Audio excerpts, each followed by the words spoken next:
हम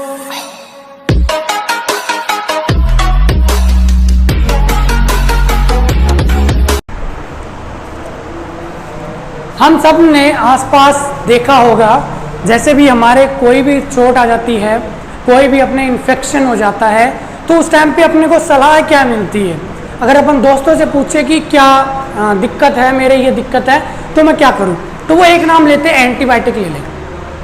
असल में ये एंटीबायोटिक होती क्या है, काम कैसे करती है, उसका क्लासिफिकेशन क्या क्या, मतलब कितने टाइप की होती है, क्या क्या उस पर कैसे कैसे वो वर्क करती है, और उसका मतलब क्या है कि एंटीबायोटिक का मतलब क्या है। तो इन्हीं सब चीज़ों के बारे में पढ़ने वाले हैं। नमस्कार दोस्तों, मेरा नाम है सुरेंद्र सैनी और मैं आज लेके आया हूँ आपके लिए नया टॉपिक, जिस पे आज अपन डिस्कस करने वाले हैं, वो अपना है एंटीबायोटिक। तो चलिए शुरुआत करते हैं। एंटीबायोटिक का सबसे पहले मीनिंग समझ लेते हैं। इन दोनों वर्ड्स को अपन दो भागों में तोड़ के देखते हैं। एंटीबायोटिक, एंटी मतलब होता है अगेंस्ट और बायोटिक मतलब होता है लिविंग ऑर्गेनिज्म। किसी ने देखा होगा, किसी ने बोलते हैं कि यार मेरी उससे बनती नहीं है, क्यों नहीं बनती, वो मेरे एंटी है, ऐसे बोलते हैं ना। अगेंस्ट मतलब एक दूसरे के विचार सेम नहीं होना, तो ये इसका मतलब होता है अगेंस्ट, और इसका मतलब होता है लिविंग ऑर्गेनिज्म। मतलब ऐसी, इस टर्म की बात क्या है कि ऐसी चीज, ऐसी पदार्थ, ऐसा जो भी कुछ ऐसी थिंग्स जो कि लिविंग ऑर्गेनिज्म के अगेंस्ट वर्क करे, दैट्स कॉल्ड एंटीबायोटिक्स। चलिए एंटीबायोटिक की नॉर्मल अपन डेफिनेशन देख लेते हैं कि नॉर्मल डेफिनेशन क्या होती है एंटीबायोटिक की। तो अपन सीधा सीधा जानते हैं, कोई भी प्रकार का बॉडी में इन्फेक्शन जब हो जाता है, चाहे वो एक्सटर्नल हो चाहे वो इंटरनल हो, उस इन्फेक्शन में क्या होता है, बैक्टीरिया क्या कर देता है, ग्रोथ कर लेता है। उस बैक्टीरिया को मारने के लिए या फिर उसकी ग्रोथ को कम करने के लिए जो अपन टैबलेट लेते हैं, जो अपन मैटर लेते हैं, उसको अपन कहते हैं एंटीबायोटिक। तो एक बार दोबारा मैं बात कर लेता हूं कि एंटीबायोटिक क्या है, नेचुरली अकरिंग सब्सटेंस है, मतलब नेचर से ही अकर होती है। जैसे कोई भी एनिमल्स हो गए, उनसे अकर हो गई, या फिर कोई जड़ी बूटी उनसे अकर हो गई, उनसे अपन ने ले ली, तो वहीं से अपन इसको लेते हैं और क्या करते हैं, ये क्या काम करता है, बैक्टीरिया की ग्रोथ को या तो इनहिबिट कर देगा। देखिए दो चीज करती है एंटीबायोटिक, एंटीबायोटिक क्या करती है, दो चीज करती है, इनहिबिट द ग्रोथ, क्या करती है, इनहिबिट द ग्रोथ, दूसरी करती है kill the bacteria. Inhibit the growth, inhibit growth का मतलब समझना कि एक बैक्टीरिया है, उसकी ग्रोथ को कम कर दिया, उसको अभी तक उसने मारा नहीं है, उसने क्या किया कि उसको ग्रोथ को क्या कर दिया, कम कर दिया, ठीक है। दूसरा है किल द बैक्टीरिया, दूसरा उसने क्या करा, बैक्टीरिया को मार दिया। ये दो तरह के काम किसके होते हैं, एंटीबायोटिक्स के होते हैं। चलिए आप अपन बात कर लेते हैं इनकी कैरेक्टरिस्टिक्स की, इनकी विशेषता क्या क्या होनी चाहिए, कैसी कैसी एंटीबायोटिक होनी चाहिए। देखिए कैरेक्टरिस्टिक्स की बात करता हूं,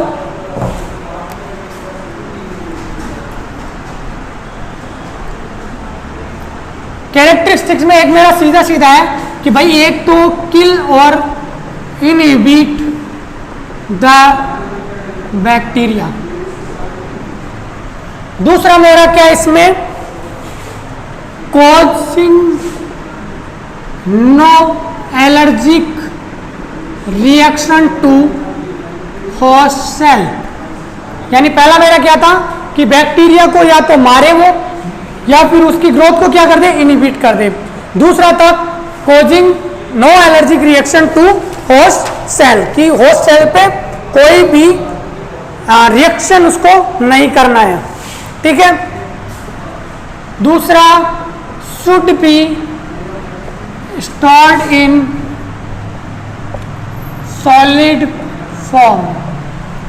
देखिए तीन तरह की अपने कैरेक्टरिस्टिक्स पे अपन बात कर रहे हैं। पहली अपनी कैरेक्टरिस्टिक्स है कि एंटीबायोटिक कैसी होनी चाहिए, एक तो किल करे बैक्टीरिया को, एक बैक्टीरिया की ग्रोथ को इनहिबिट कर दे। दूसरी होनी चाहिए कि होस्ट सेल को वो कोई रिएक्शन नहीं करे। तीसरी होनी चाहिए उसको क्या करना चाहिए, सॉलिड या लिक्विड फॉर्म में भी कर सकते हैं, सॉलिड या लिक्विड फॉर्म, गैसियस फॉर्म में एंटीबायोटिक्स नहीं आती है, ठीक है। तो दर्शाने का मतलब यही है, कैरेक्टरिस्टिक्स के अपन 3 ये चर्चा कर ली। अब अपन बात करते हैं इनकी क्लासिफिकेशन की कि एंटीबायोटिक्स कितने प्रकार की होती है, किन किन चीज़ों पे कौन कौन से प्रकार होते हैं, उन सभी के बारे में आज अपन चर्चा करने वाले हैं। तो साथियों, मैं वीडियो को आगे बढ़ाने से पहले एक चीज़ बोलना चाहूँगा। जैसा कि मैंने पीछे देखा है, आप लोग वीडियो मेरा पूरा देख लेते हो, उसके बाद में सब्सक्राइब करना भूल जाते हो मेरे हिसाब से शायद, तो सब्सक्राइब बहुत कम आ रहे हैं। 80% लोग बिना सब्सक्राइब किए चल जाते हैं।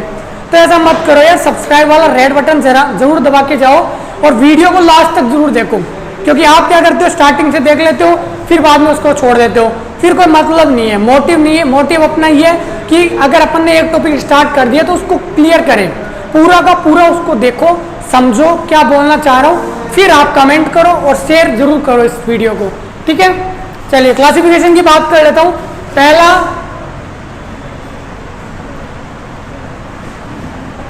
पहला मेरा इसमें क्लासिफिकेशन है किसके आधार पे, based on mode of action.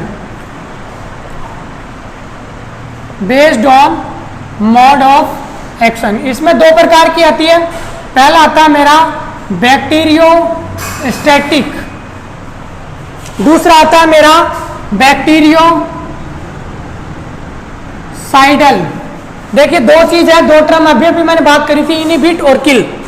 इसका मतलब होता है ऐसी एंटीबायोटिक्स, ऐसी टेबलेट जो क्या करती है, बैक्टीरिया की ग्रोथ को क्या कर रहे, इनहिबिट कर दे, रोक दे, उसको अपन कौन से मिलेंगे, बैक्टीरियोस्टैटिक में। बैक्टीरियोसाइडल का मतलब होता है किल द बैक्टीरिया। तो ये क्या काम करती है, inhibit the growth of bacteria, और ये क्या काम करती है, किल द बैक्टीरिया, ठीक है। इसके एग्जाम्पल की मैं बात करता हूं। इसके एग्जाम्पल में आते हैं अपने सल्फोनामाइड और टेट्रासाइक्लिन। कौन कौन सा है सॉरी, सल्फोनामाइड और टेट्रासाइक्लिन। इसमें आते हैं अपने एग्जाम्पल में अमाइनोग्लाइकोसाइड और पेनिसिलिन, ठीक है। ये अपने इसमें एंटीबायोटिक्स आती है। बैक्टीरियोसाइड में कौन कौन सी आती है, अमाइनोग्लाइकोसाइड और पेनिसिलिन, ठीक है। अब अपन बात करते हैं इनके स्पेक्ट्रम पे। एक होता है नैरो स्पेक्ट्रम और एक होता है ब्रॉड स्पेक्ट्रम। चलिए नैरो स्पेक्ट्रम पे मैं बात कर लेता हूं। अगला अपना क्लासिफिकेशन है based on spectrum.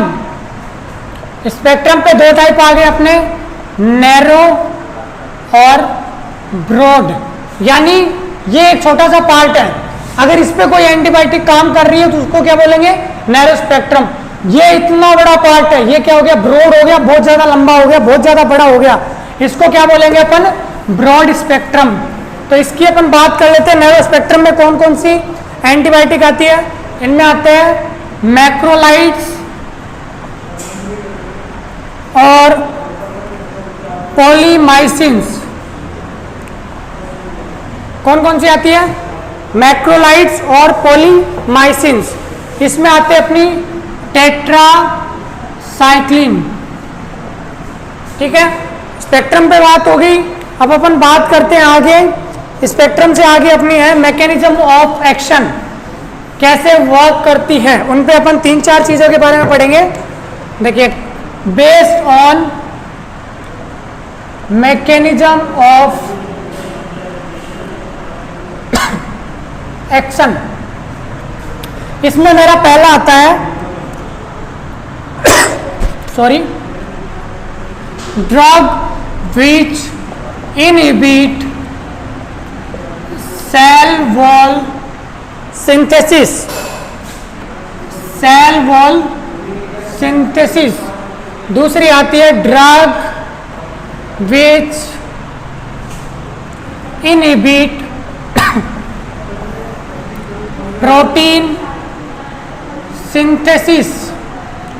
Protein synthesis. अगली आती है drug which inhibit nucleic acid synthesis.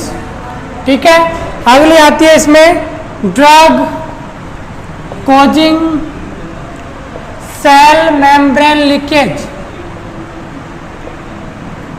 ठीक है, drug which causing cell membrane leakage. देखिए इन चीजों को समझ लेते हैं अपन कि ऐसी ड्रग्स जो क्या करेगी, cell wall synthesis, cell wall synthesis जो है सेल वॉल बनाने की जो प्रोसेस है उसको क्या करेगी, सिंथेसाइज कर देगी, उसको रोक देगी। उसको अपन क्या बोलते हैं, उस टाइप की जो एंटीबायोटीज है वो उनमें ली गई है अपने को। उनके जैसे एग्जांपल है ऐसी ड्रग्स जो सेल वॉल सिंथेसिस को रोकती है, वो कौन कौन सी है, पेनिसिलिन, सिफेलोस्पोरिन, ये सब दो टाइप की एंटीबायोटीज है। इसमें और भी क्लास है पर अपन यहाँ पे यही पढ़ रहे हैं। ठीक है, यहाँ पे दो तरह की एंटीबायोटिक इसमें अपनी आ गई।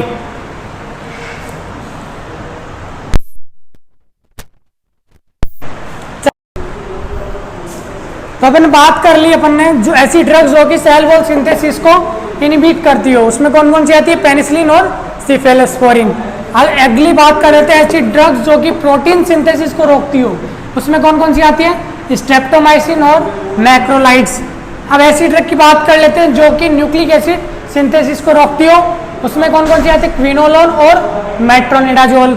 अगली है जो कि सेल मेम्ब्रेन लीकेज कॉज करती है, वो कौन कौन सी है, कोलिस्टिन और पॉलीमाइसिन।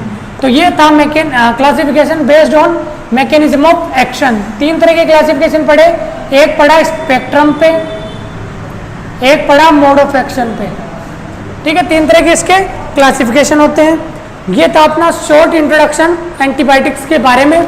आगे आने वाली वीडियो में अपन बात करेंगे कि अगर आपके ईयर में इन्फेक्शन है, नोज में इन्फेक्शन है, यूटीआई है या इंटेस्टाइन में इन्फेक्शन है तो कौन कौन सी अपने को एंटीबायोटिक लेनी चाहिए, क्या जुकाम में, नॉर्मल जुकाम जो होती है उसमें अपने को कौन सी एंटीबायोटिक लेनी चाहिए।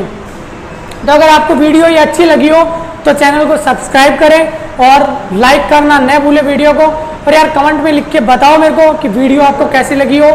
और आगे भी ऐसी तरह की वीडियो पाने के लिए, उनका नोटिफिकेशन पाने के लिए आप एक काम करें, बेल आइकन को दबा लें ताकि आपको नेक्स्ट वीडियो की नोटिफिकेशन आराम से मिल जाए।